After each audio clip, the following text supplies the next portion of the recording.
Hello and welcome to today's House Bill 126 webinar. Before we begin, I wanted to cover a few housekeeping items. At the bottom of your screen are multiple application widgets you can use. All the widgets are resizable and movable, so feel free to move them around to get the most out of your desktop space. A copy of today's slide deck is available in the resource list, and an on-demand version of the webinar will be available approximately 1 hour from now and can be accessed using the same audience link that was previously sent to you. If you have any questions during the webinar, you can submit them through the private Q&A widget without disturbance to the program. We will try to answer these at the end of the webinar, but if a more detailed answer is needed or we run out of time, it will be answered later via email. Lastly, if you're having technical issues, you can find answers to common technical troubles located in the Help widget at the bottom of your screen, or you may submit a question via the Q&A widget. This call is for general information purposes only and should not be regarded as legal advice. As always, you should contact your Vorys attorneys if you would like more information or have questions. And now for opening remarks and introductions, I would like to turn the call over to Nicolas Ray, partner at Vorys, Sater, Seymour & Pease. Great. Thank you, Sarah, and welcome everyone. Good morning or good afternoon, depending on where our attendees are connecting with us from. We appreciate you being here.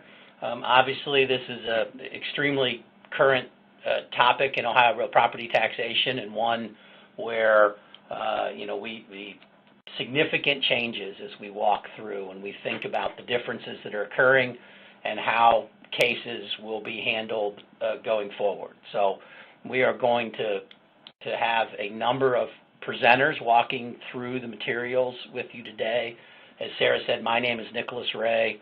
I'm in the Columbus, Ohio office. I head our real property tax group at Vorys. The Vorys Real Property Tax Group is doing work in all 50 states across the country, and most of us are based here in Ohio, so obviously a large part of our practices are based upon the state of Ohio. The first presenter after me that you'll be hearing from is Lindsay Spillman. Lindsay is in our Cleveland office and a member of our practice group. Lindsay will be addressing let me go ahead there, sorry about that. Lindsay will be kind of covering the kind of unpacking what's in the legislation and what's there and the items. Lindsay will be followed by Andrew DeBord. Andrew is in our Cincinnati office. Andrew will be covering more of the kind of legal considerations, potential legal arguments that are likely to arise. Anytime you change a statute, you are certain to have some amount of litigation that's going to follow from that, and I don't think House Bill 126 is going to be any different. So we will see that litigation working its way through the system, both the boards of revision and the boards of revision having to work their way through those issues, as well as the Board of Tax Appeals and on to the courts. So Andrew will be covering that portion. And then Lauren Johnson will come on. Lauren is in our Columbus, Ohio office with me. Lauren will be getting into more of kind of the practical considerations for buyers and sellers. What does this mean going forward? For a number of you, we do a lot of kind of tax underwriting work and thoughts about, what's going to happen as a result of an acquisition. And so what does this look like? What does this mean? What are the types of conversations we're having with our clients about those issues? There is a question box there for you to put questions in. So as we go through the materials, I know we already have one, so we appreciate that. As you have questions, enter them. If it fits kind of where we're at, we'll try to be monitoring those and addressing them while we go. We'll also then have a time at the end to address questions. So if we go through something and you think, boy, I have a question about that, put it in there. If we have time, we'll try to get through all the questions at the end. If we don't, rest assured, one of us will contact you. You'll get an email follow-up from us. So any questions, big or small, put them in there. If we don't have time to address them during the call, we will do so afterwards.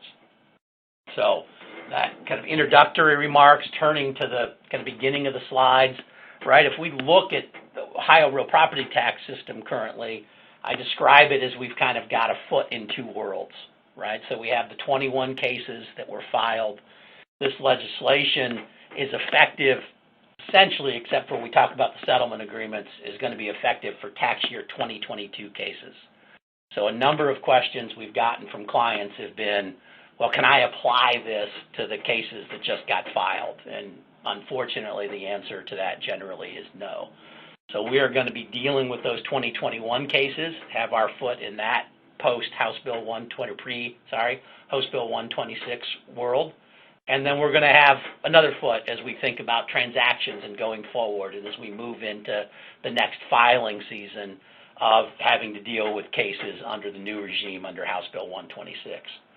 So the system before, I'm going to spend a lot of time on it, but again, unfettered access for school boards, right? So school boards really file for any reason, any purpose, could file cases, essentially get through the Board of Revision process to get to the Board of Tax Appeals in order to use the discovery and subpoena power of the Board of Tax Appeals to come after information from property owners, right? So the old system, whether it was a recorded sale or a drop and swap, you had school boards potentially going after those, using that discovery and subpoena power to make their cases at the next level. It's going to be, as you'll see, much more focus on the Board of Revision process. I was talking to a county auditor this week, and I said, an old part of the County Auditors Association position years ago was they wanted remand, right? They didn't think they were getting all the information at the Board of Revision. They weren't getting the full hearing that the Board of Tax Appeals got, and the county auditors really wanted, when new information came in, for that case to be remanded back. And my comment was, be careful what you wish for, because I think now you've got it, right? The BOR process it's going to be where your case is made and won potentially as we see the changes because of House Bill 126. So lots of difference in how you think about preparing your case now and moving forward. The unpacking what's in the legislation, again, there's a bullet point here. Lindsay will cover that piece. Andrew's going to cover the legal arguments. Lauren will get into practical considerations, including condo declarations and other items that property owners are looking at and that do impact their taxes going forward. So here's our kind of summary of what's in it. We'll get into more detail. As we said, limits on Board of Educations and subdivisions filing increased complaints, focused on that sale of the property and what that means, and we'll really dig into that as we go through. Lindsay will address it, as will Andrew, and what that looks like and the limits upon those boards of education. It is prospective application. This was one of the biggest things in Ohio when I talked to out-of-state buyers. The school boards could always use a sale and retroactively increase the value. So when the property sold, say today, they could go back to January 1st of 2022 for a period of time the owner no longer owned the property. That raised a lot of questions for tax proration provisions and purchase and sale agreements, and it was one of the more hotly negotiated items in purchase and sale agreements between buyers and sellers. We will now have prospective application, so that 22 sale will not be able to be used until January 1st, 23 lien date for cases filed in 2024. So that addresses a number of issues. I know we have some transactional folks on here, and that is a significant change for everybody on how Ohio is going to handle real property tax. There are some requirements for school boards to pass resolutions. They have to pass individual resolutions. We'll get into the detail there. There are notices that go to property owners beforehand, but the school board now needs to be involved. The school board has to authorize the efforts of the Board of Education. There is a prohibition on private payment settlement agreements, and those were widely used. That prohibition, as you'll see when we get into it, is not effective until the effective date of the legislation in July. So you have time to wrap up cases, enter into settlement agreements. An earlier version of the legislation talked about those settlement agreements being void at the time that it became effective. The new legislation as passed is clear that those settlement agreements, if entered into prior to the effective date, continue to be enforceable. So the settlement agreement option is still out there, but again, you're going to have to negotiate those before the end of July. And this is the big, I kind of referenced this already, the boards of education lose their right of appeal to the Board of Tax Appeals. So the days of them filing cases, kind of getting through the BOR to get to the BTA are over. So as a property owner rep, if you're able to prevail, win at the Board of Revision, case over, case done, no appeals, right? I think we'll talk a little bit about maybe auditor appeals, but you've got now much more meaningful process at the Board of Revision. From the property owner side and the school board side, you need to really focus on your efforts at the Board of Revision. It will be interesting, and I know we have some Board of Revision folks on the call, just from a scheduling standpoint, right? Those hearings are likely going to get longer, and certainly that may affect kind of the managing of the docket. The legislation also eliminates the notice requirements to the Board of Education. I know that may have some questions about the boards of education filing public records requests or how the auditors are going to post the filings of complaints, because the school board will no longer get a notice, and the appeal will be due 30 days after the filing of it. So the boards of education will need to file those. They can still file counters, but again, they've got some work to do to find them and file within the 30 days. And then there's a time limit on the boards of revision, which for all but a few boards probably isn't a huge deal, but the Board of Education cases need to be decided within 1 year from the filing of the complaint. So not 1 year from March 31st, 1 year from the filing of the complaint. So if somebody goes out and needs to make a tender payment and files in January, the 1 year clock is running to get those cases decided. If not, the cases need to be dismissed. So one year limit on boards of revision to go forward with a decision. Again, kind of my last slide here before I hand it off to Lindsay is on because this is, as I've said, the most significant change in decades. We do something about every 8 years or so, 8 to 10 years in Ohio, whether it's a Supreme Court decision or a legislative change to change something, right? What are we valuing? How are we valuing it? We are here again. So we have, we've been through this process. There have been lots of attempts over the years. Senator Coley tried for years and years to try to get something done to limit the school boards. In this case, you had a Coalition for Fairness and Taxation. Steve Hall, if you're on, I'm sorry, I'm maybe butchering the name. But again, a coalition of concerned property owners who kind of moved this forward, really got behind getting something done in the Senate, which has carried its way through. The House version of this was really the notice. The Senate came in with an absolute prohibition against school board filings, and what you see is a compromise between there, where the school boards can still file, but there are now these limits in place that we're going to discuss. All right, next slide up is where Lindsay Spillman from our Cleveland office takes over with kind of getting into more detail about kind of what the requirements are of the new legislation. Lindsay. Thanks, Nicholas. So today I'll be talking through some of these highlights, providing more detail, as Nicholas stated. My hope is at the end of this section you have enough takeaways about this new legislation to have some exciting conversation topics for your next social event now that we are starting to gather back in person. Before I get too far into the slides, I do want to point out, as a very technical matter, to anyone who's read through the actual text of the legislation, it does refer to limits on subdivisions filing increased complaints. Under the revised code, subdivisions includes Board of Education, or BOE, which is the term I'm going to use generally in my presentation today. So for anyone who's involved in these cases, we know that the boards of education are the entities we most often see file increased cases in Ohio.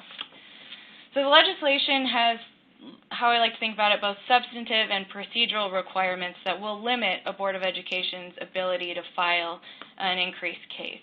So starting with the substantive requirements, the first one that Nicolas said is likely going to be the most litigated and most important is this requirement that the property was sold in a recent arm's length transaction as described in Revised Code 571303.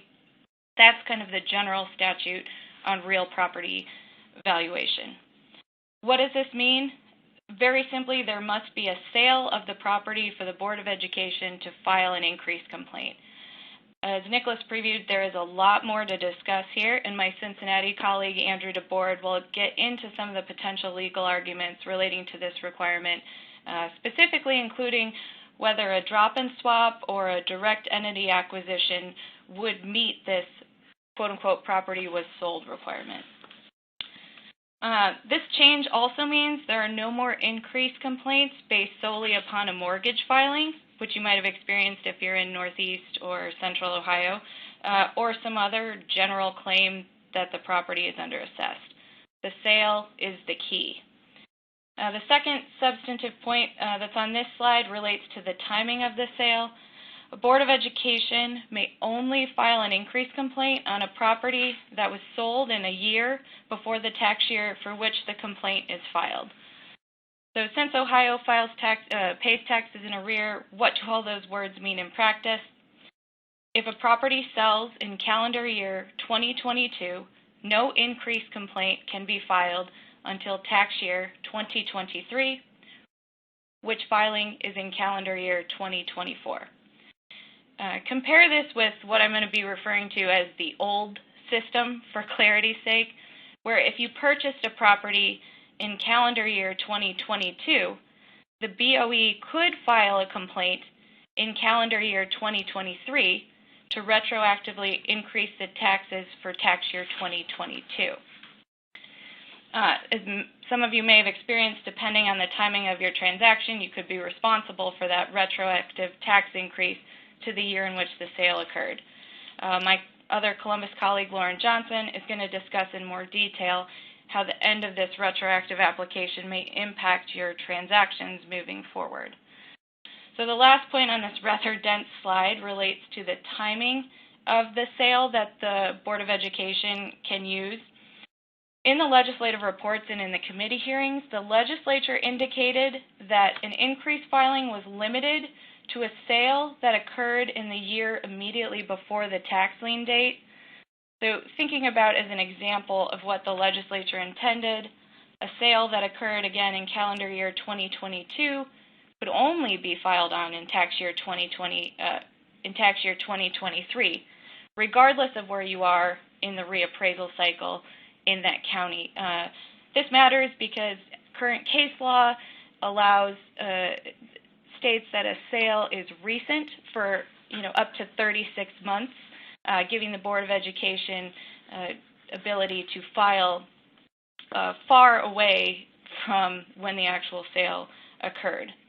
But I'll note, and this is very important, that one-year limitation did not make its way into the final language of the bill.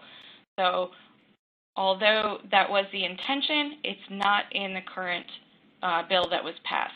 There are some ongoing discussions about the ways to get that intended language into and clarified in the legislation. The next substantive requirement, in addition to what we just discussed, is a monetary threshold that a Board of Education must prove to be able to file a complaint on a sale. So the Board of Education must demonstrate that the sale price is at least 10% and the and here is important, $500,000 more than the auditor's value. You'll note that the $500,000 threshold is going to be indexed to increase each year with inflation. The best way to work through this provision is by looking at some numbers. So in our first scenario, the property is listed by the county auditor at $60 million, and it sells for $64 million. Not unusual in this market. The sale price here is more than $500,000 above the auditor's value, but the sale price is not 10% more than the current auditor's value. In this scenario, the Board of Education doesn't meet the threshold and could not file an increase complaint based on this sale. So in our second example, the property is listed by the county auditor at $5 million and sells for $6 million. Here, the sale price is $500,000 above the auditor's current value, and the sale price is also at least 10% more than the current auditor's value. Here, the Board of Education could file an increase complaint based on the sale, assuming it meets the other requirements. So in addition to the substantive requirements that a Board of Education needs to meet, the legislature also imposed additional procedural requirements for boards of education seeking to file increase complaints. Expounding a little bit on what Nicholas previewed, right now, once the legislation is effective next year, a Board of Education must authorize the filing of an increase complaint before it's filed. They have to do this through adopting a resolution at a public meeting. This is a significant change from the old system where the boards of education hired counsel who had discretion to act on their behalf and pursue transfers and file complaints.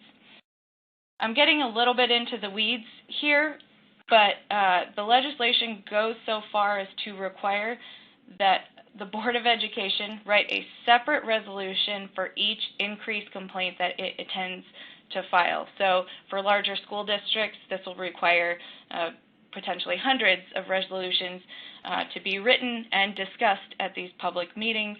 I will note, though, that the school boards can pass those resolutions en masse with one single vote. As Nicholas mentioned, part of this change is that the boards of education have to give notice to the property owner by mail sent at least 7 days before the public meeting adopting any resolution.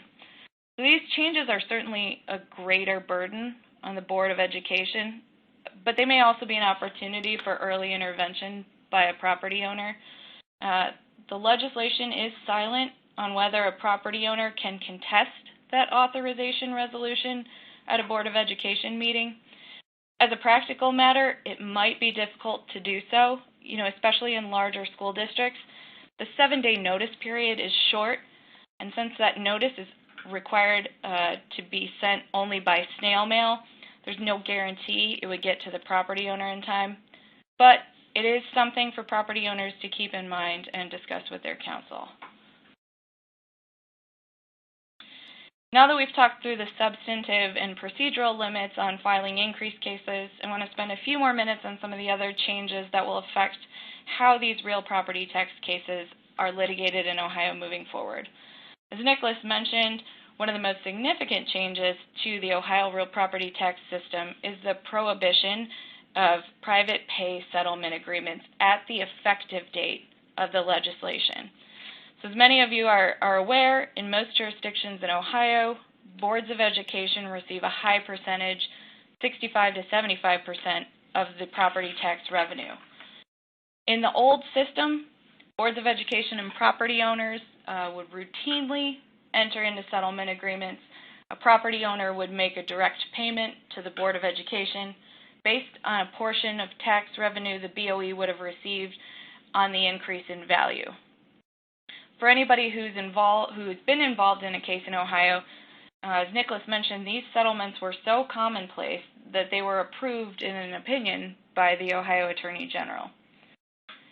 So importantly, and what we want to stress today, if this is your only takeaway, is that the prohibition on private pay settlement agreements will take place at the effective date of the bill, which will be in July. So what does this mean for property owners now? As Nicholas said, if you have a tax year 2020 case still pending, or if you've learned the BOE recently filed an increase complaint for tax year 2021, there's a relatively short window of time to explore whether a private pay settlement agreement will resolve those cases. Any settlement agreement certainly requires two willing parties. With 611 separate boards of education, it's very hard to predict which boards of education are still open to those settlements.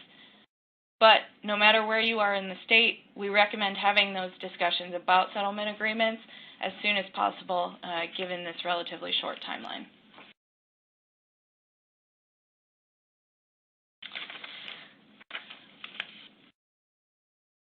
I promise I'm nearing the end of my section, but I don't want to leave you without talking about this other major change Nicholas mentioned. What's been the defining feature in Ohio real property tax is that regardless of the outcome at the Board of Revision, most cases were headed to the Ohio Board of Tax Appeals, whether on appeal by the BOE or on appeal by the property owner. So, as Nicholas mentioned, under the new legislation, boards of education have no right to appeal a decision from the Board of Revision to the Board of Tax Appeals. In essence, they're stuck with that decision on their own accord. But that doesn't mean that parties won't still be visiting the Board of Tax Appeals in Rhodes Office Tower in Columbus. In either an increased case or a decreased case, the property owner does have a right to appeal to the BTA. Just bear in mind, if the property owner does make a decision to appeal, although the legislation is silent on this point, we anticipate that the Board of Education would enter an appearance at the Board of Tax Appeals as they were a party to the proceeding below. There is also nothing in the legislation that would prevent the Board of Education from appealing a Board of Tax Appeals decision to one of Ohio's courts of appeals. So all of this goes to say there are now several more strategic considerations for a property owner to evaluate when deciding whether or not to appeal a decision from the Board of Revision to the Board of Tax Appeals. Andrew will be talking about some of this in the next section.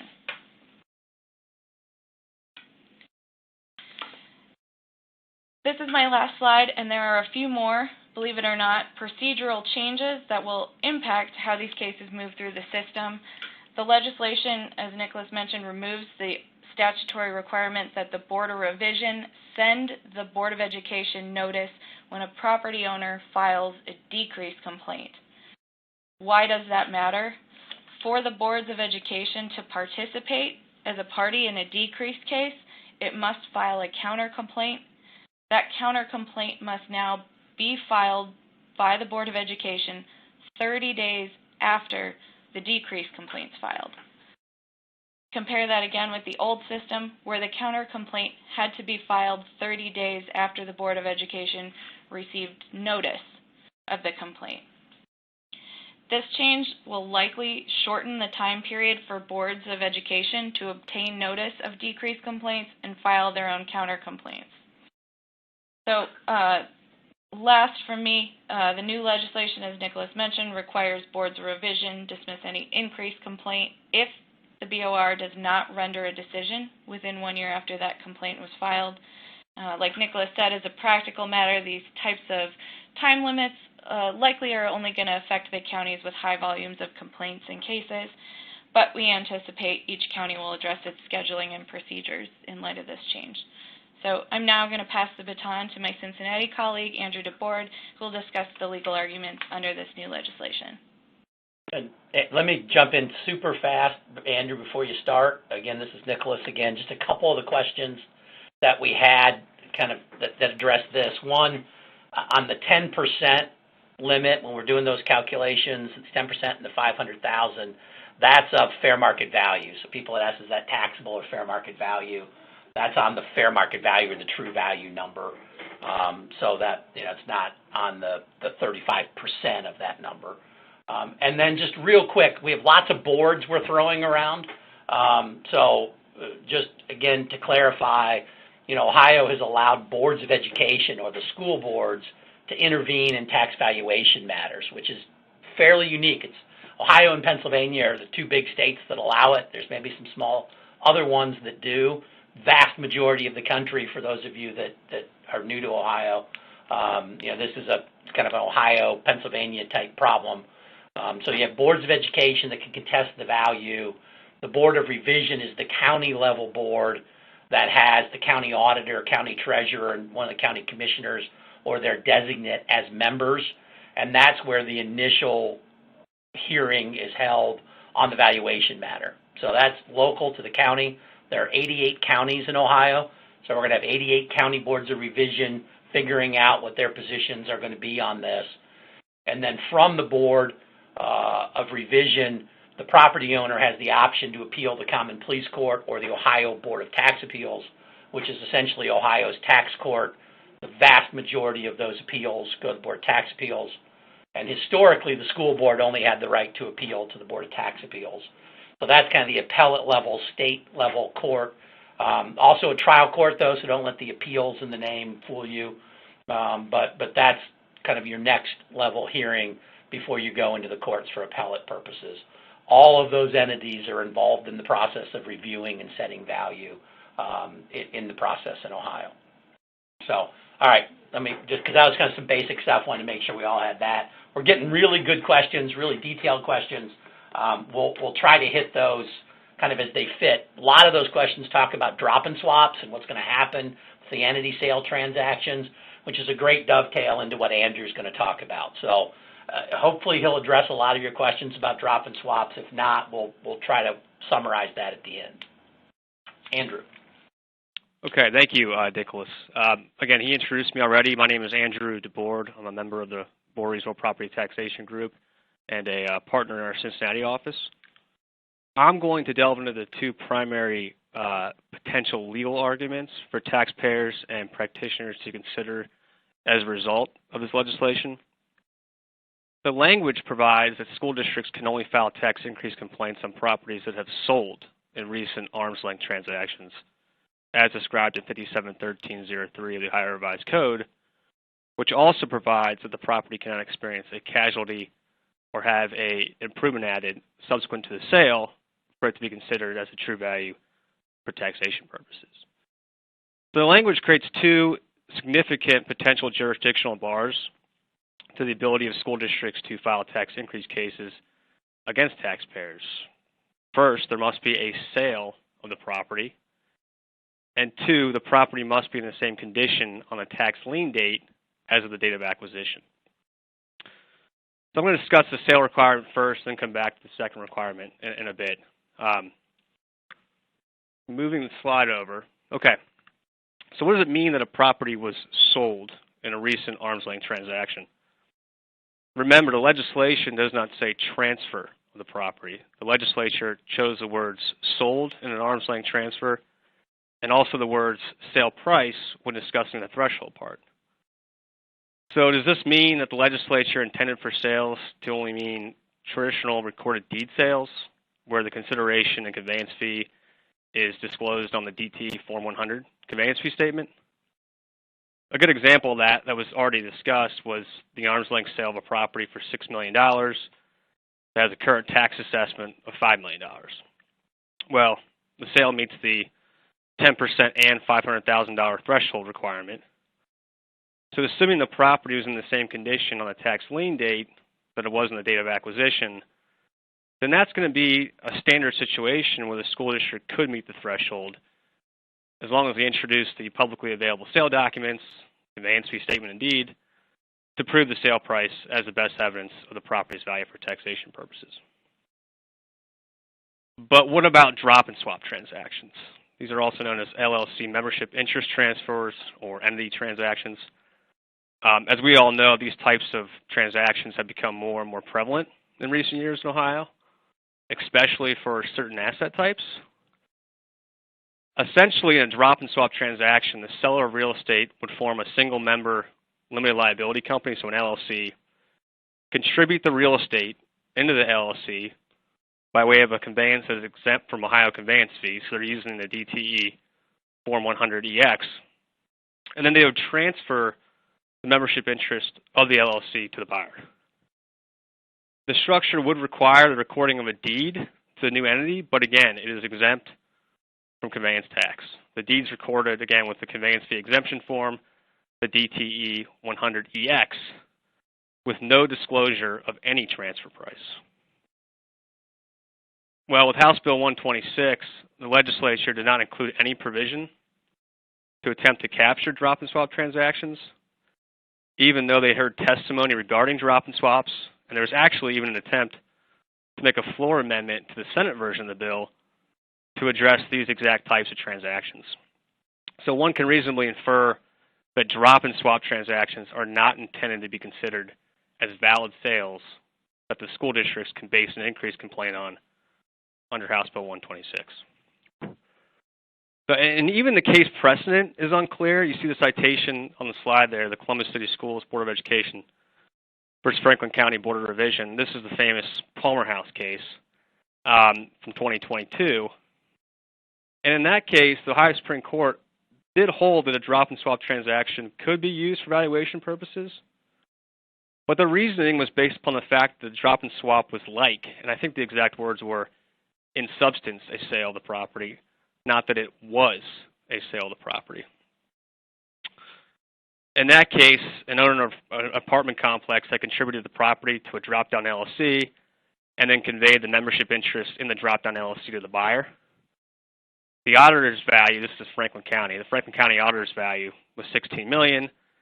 The transfer price for the membership interest in the drop-down LLC was over $35 million. So there's a lot of tax dollars in controversy.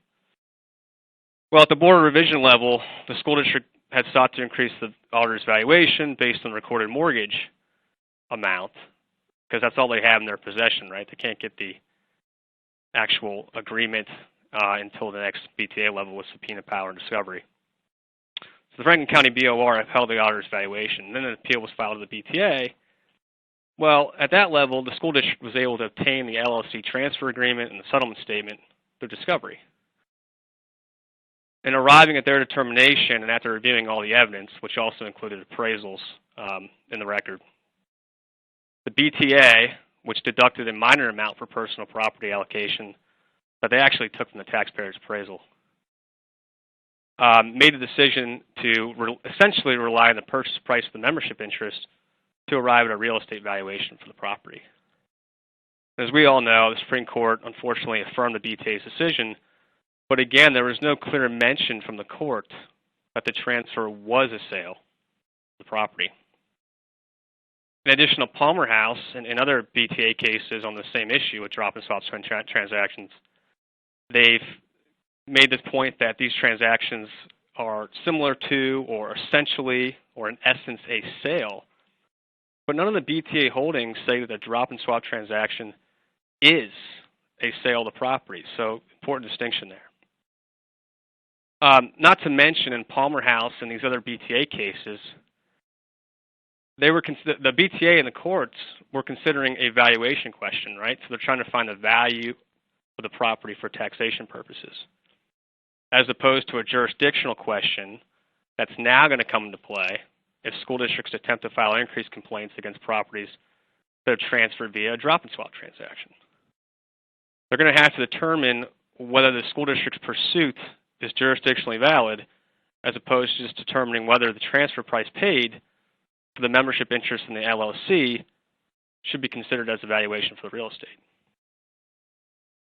So going back to the actions of the Ohio legislature, they were fully aware of drop and swap transactions, the widespread use of these transactions, and also recent case law, including Palmer House. But the final legislation limited jurisdiction to only sales. Again, the language property was sold, sales of property. And then when you also think about how the current legislation requires the sale be more than $500,000 and 10% above the current assessment, that gives even more credibility to the argument that drop and swap transactions were not meant to be construed as valid sales for school districts to base increased complaints on, because again, there's no consideration reported in a drop and swap transaction. And because these transactions do not result in the disclosure of a transfer price, it's going to be interesting to see how the school districts are going to meet the threshold and the jurisdictional requirement if they attempt to pursue a tax increase complaint on a property they transferred for no consideration. All right, I talked a lot about the first requirement. Moving on to the second requirement from Ohio Revised Code 571303, and that is the property must be in the same condition on the tax lien date as the date of acquisition for the sale to be used by the school district. So there must not be some type of catastrophe or casualty and an improvement cannot be added that impacts property between the acquisition date and the lien date. Well, even before House Bill 126, we do have some guidance from the Ohio Supreme Court on a similar issue, and that's on the next slide. I'm sorry, this is a slide.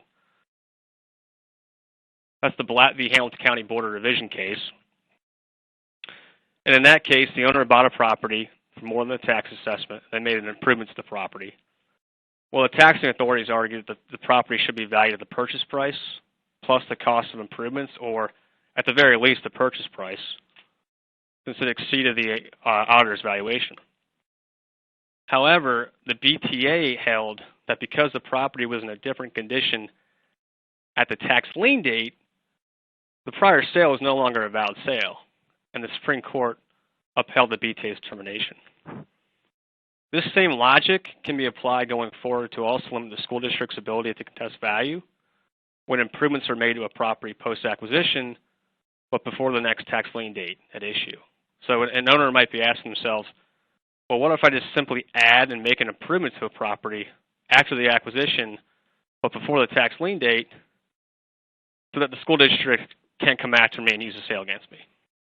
And that's kind of indicated in the slide there regarding a purchase of a multifamily property in June of 2022. Well, then you have until December 31st of 2022 to complete improvements for the 2023 tax year. So it's very interesting, but it appears that an improvement to the property after the sale, but before the tax lien date, would essentially invalidate the sale from being used by the school district to increase the tax valuation. Okay, and so just to conclude the legal argument portion, and before I turn this over to Lauren Johnson to discuss her part, we are surely to eventually see these questions discussed, debated, decided for years to come as these cases work their way up to the BOR level, to the Ohio BTA, and up to the court system. It's going to be really interesting to see how school district valuation complaints that are pursued on drop and swap transactions or on properties that have added improvements since the date of sale, but before the tax lien date, are going to be handled and determined going forward. So Andrew, real quick question. Does the legislation or the case law specify any threshold for the improvement level, dollar spend or percentage of value that would need to occur for this to apply? It does not, and that's an interesting question going forward. Is what is that threshold going to be, and how are the courts and the board's going to determine that?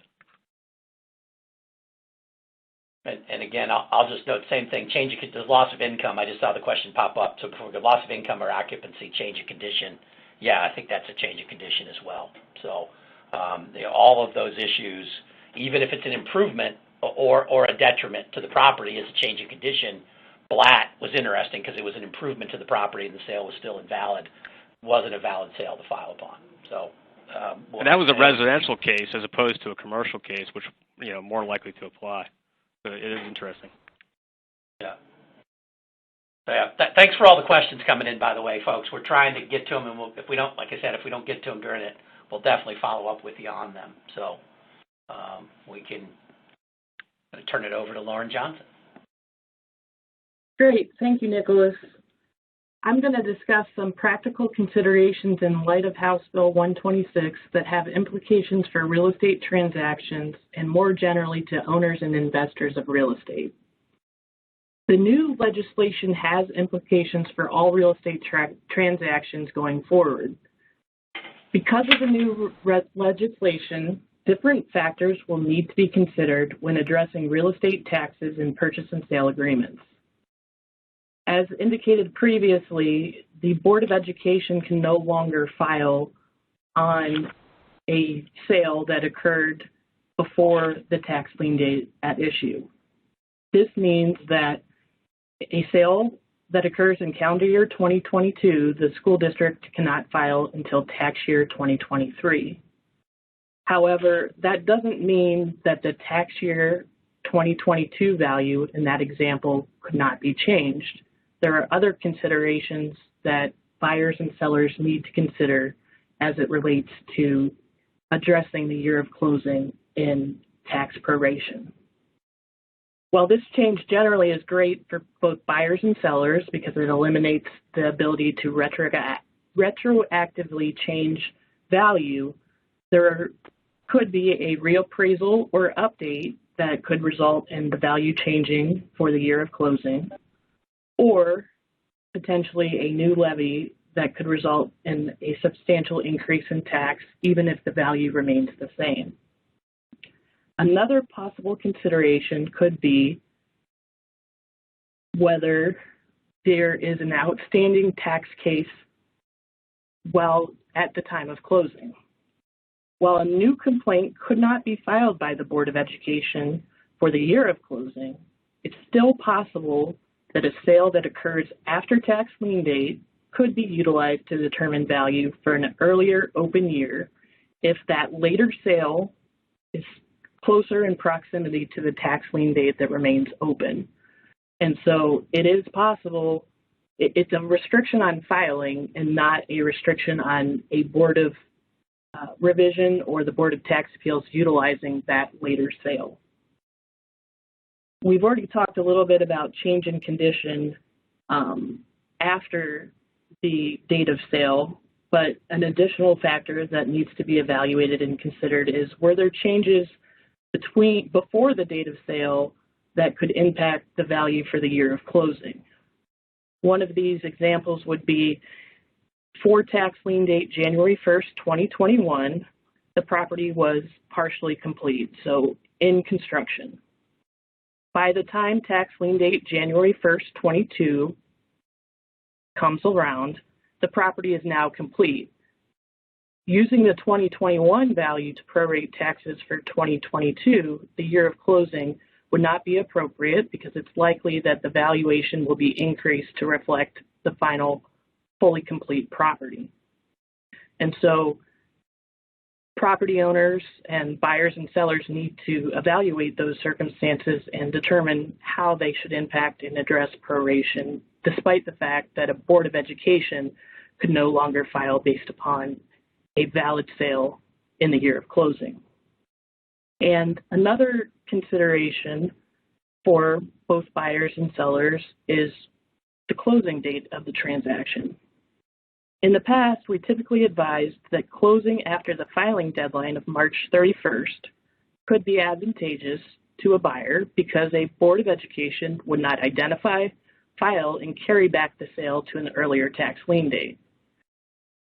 Because of the changes in the legislation, now instead of looking at that March deadline, it becomes a year-end deadline. Instead, for using an example, instead of closing at the end of December 2022, where the Board of Education could then file a tax year 2023 complaint, if that closing date is moved to January 2023, the Board of Education then could not file for a whole nother year until tax year 2024. Thus, by moving the closing date only a few days could result in delaying the Board of Education's ability to file for an entire year. So this new legislation creates more certainty as to when a Board of Education can file a complaint, but each transaction will have its own considerations that should be discussed with your real estate counsel to determine the best way to address those particular circumstances. And I know Andrew previously touched on this and we've received lots of questions, but we still want to emphasize that doing a drop and swap or direct entity acquisition is still the most advantageous way to structure a real estate deal.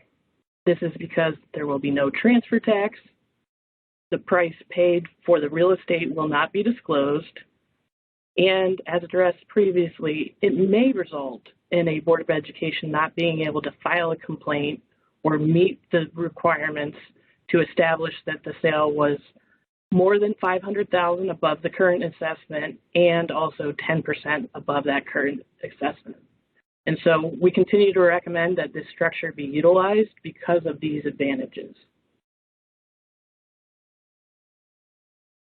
And now I'm going to kind of discuss condo conversions and why they would be advantageous to property owners.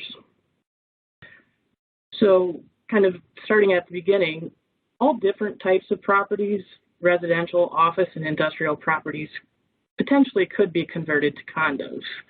While any rental property could be a candidate for a condominium conversion, we often see it done for multifamily properties. For an apartment complex, the apartment complex has several units available for rent and then is converted into individual condominium units for rent or sale.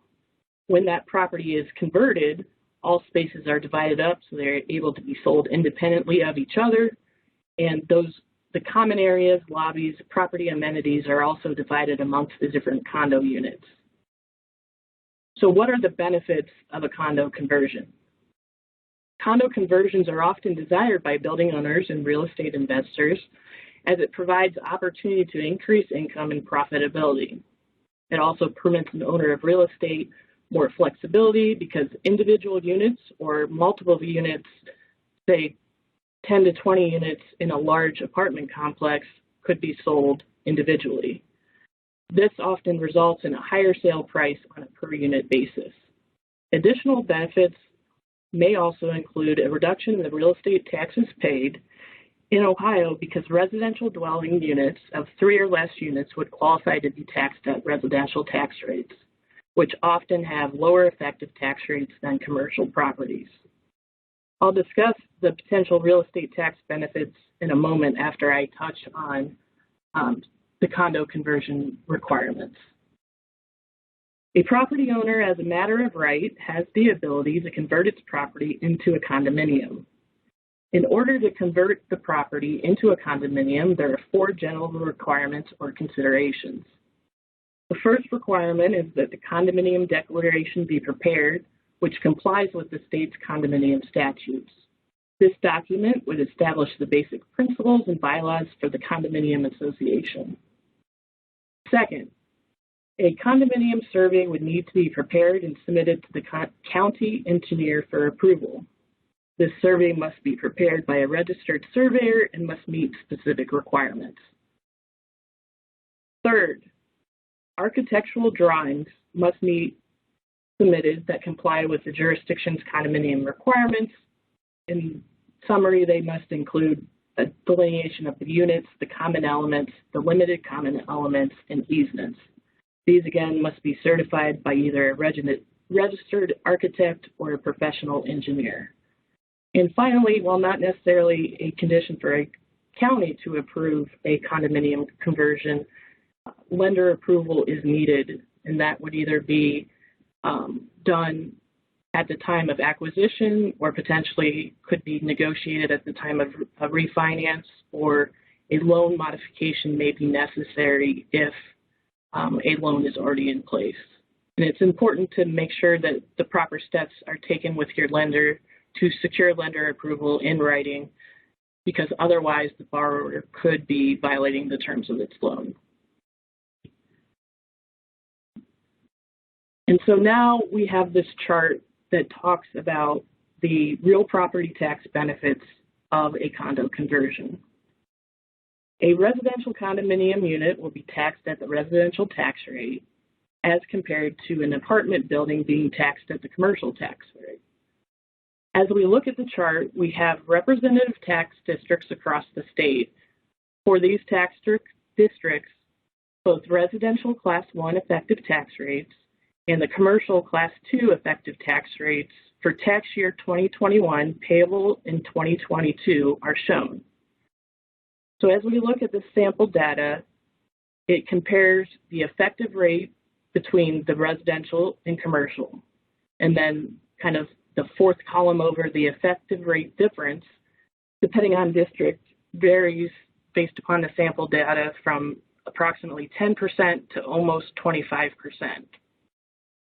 We want to clarify that the tax rate and tax districts differential between residential and commercial tax rates sometimes can be very similar, and in some cases, the residential effective tax rate can actually exceed the commercial tax rate. But in most taxing districts, the commercial rate tends to be above the residential tax rates. In addition to differential and effective tax rate properties that are taxed as residential also receive the non-business credit. This further reduces the real estate taxes, and the commercial properties are not subject to that additional credit. So as we look at then the column all the way to the right, the tax difference for a property valued at $1 million, that shows what the annual savings would be based upon 2021 tax rates. For properties with a higher valuation, the tax savings can be quite substantial, because once the property is effectively converted into a condo, the property owner or investors will get that savings on a go-forward basis. So it can be very advantageous for multifamily property owners to evaluate whether a condominium conversion will be beneficial to maximize owner and investor returns. And so I know we've received a lot of questions, and so now we're going to try to address the questions as time permits. Great, thanks, Lauren. I would say for folks, some of the questions I've been trying to address. So if you submitted a question, it was something I thought I could hit. I've been trying to respond to you. So take a look to the question you submitted. There may be an answer there. Again, in the interest of time, I'm going to just try to kind of address these. One of the questions we had was, about, particularly in a leased fee sale standpoint, triple net leased fee sales scenario where, the school boards are pursuing those sales. And we do have arguments in Ohio against the use of leased fee sales because we're supposed to be valuing the fee simple interest in the property. What can we do to kind of educate the political subdivisions and to try to address those issues? I think that's the interesting question about the ability for folks to appear before the Board of Education, right? You're only going to get a 7-day notice for that. And as we've said, it isn't clear that you absolutely have a right to appeal, or to appear. But again, the Board of Education now has to consider each case, has to consider a resolution on each case. There is potentially an opportunity to head that filing off at the Board of Education if you get it timely enough to go there and have a point where you can intervene before the case is filed. I mean, otherwise, unfortunately, we're left with the arguments that we have as to the reliance upon sale for purposes of trying to address leased fee sales. We also had a question about, well, practically, what does this mean, right? What do the Board of Revisions do? How do they consider cases? And I think that's, unfortunate at the moment. We're going to have 88 answers to that, potentially, from our Boards of Revision. I know the County Auditors Association and the county auditors are already starting to talk about these things, right? Trying to understand, what does this mean? What do we do? I do think, as Lauren talked about, it doesn't, if you've got sales out there, it doesn't, and we have another question about the reappraisal process. I mean, it doesn't affect the triennial updates, doesn't affect the reappraisals. The counties, doesn't affect that valuation process. So that certainly doesn't come into play. What the Boards of Revision are going to do, particularly on these jurisdictional arguments, will be interesting because as a Board of Revision, you could decide, I'm not going to wade into this jurisdictional fight. I'm not going to dismiss the case and say case dismissed because they didn't have jurisdiction. But if I decide that the Board of Education, because they don't have access to data, is not going to prove its case, I can just no change it, right? So the easy answer might be for the Boards of Revision to just say, we'll no change it. School board doesn't have an appeal, and you get to the same place anyway. And so it will be interesting to see whether boards will be willing to wade into the legal issues or just make a valuation decision that gets to the same place, because both of those will be effectively the same result as we go along. We've had questions about the 1-year limit. I do think that's ongoing, and if you've got questions about that and that is really important to you, email me, reach out to me. I'll connect you with the folks who are kind of actively trying to get that fixed at the legislature now. But that's ongoing. There, I think, are efforts underway to try to address as much of that as they can. But certainly that's part of what it's going to be. I do think for changes for boards of education, I think the boards of education that didn't pursue drop and swap transactions before, there's really no reason for them to change here, and it's almost reasons not to wade into it. The ones who did, will they try it? I don't know why they wouldn't, right? I mean, their dockets are going to be slower. They're going to have more time on their hands. Will they do it in an effort to kind of litigate this case up to the state Supreme Court? Likely, as Andrew said, we have situations where that's likely going to get litigated, and it'll likely take many years to get resolved, and that may lead to additional settlements along the way. But these are additional requirements on them. There are things they're going to have to do. There's arguments.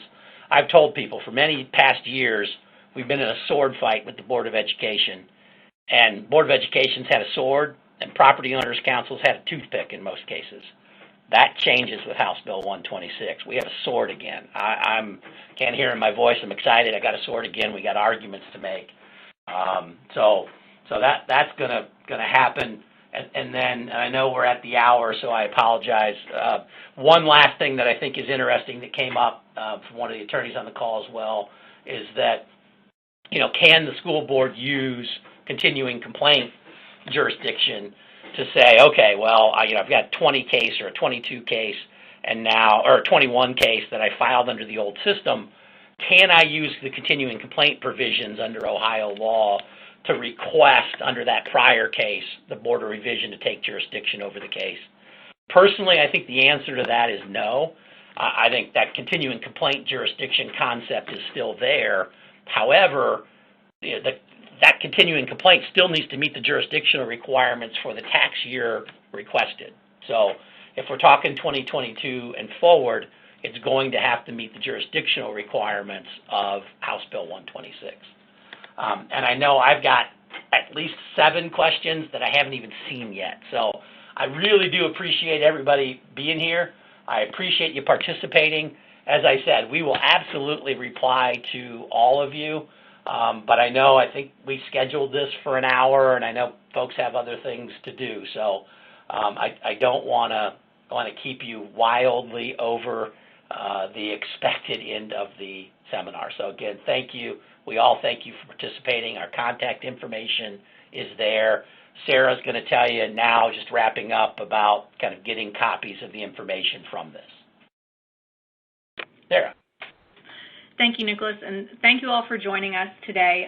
If you'd like a copy of the slide deck, it is available in the resource list, and you will receive an email in about 1 hour with a recording of the webinar so that you can watch it on demand. Again, thank you for joining us today. Again, if we didn't get to your question, we'll follow up directly with you. This concludes our program. Thank you, everyone.